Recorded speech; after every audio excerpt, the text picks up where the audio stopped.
Morning everyone, my name is Samartha. Today is 19th February. We are celebrating Chhatrapati Shivaji Maharaj Jayanti.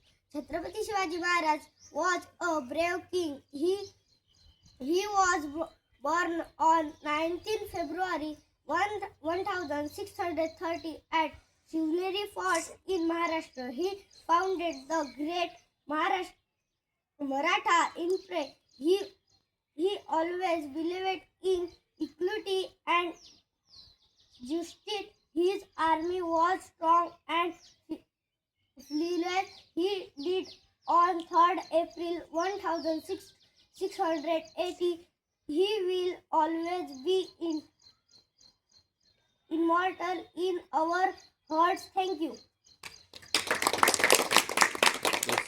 आताच दिला याच्याजवळ पहा एकही शब्द त्यानं विचारलाही नाही काय आहे, बोलणे काय उराला नाही. सर काय झालं? काय असं नसेल? दाबा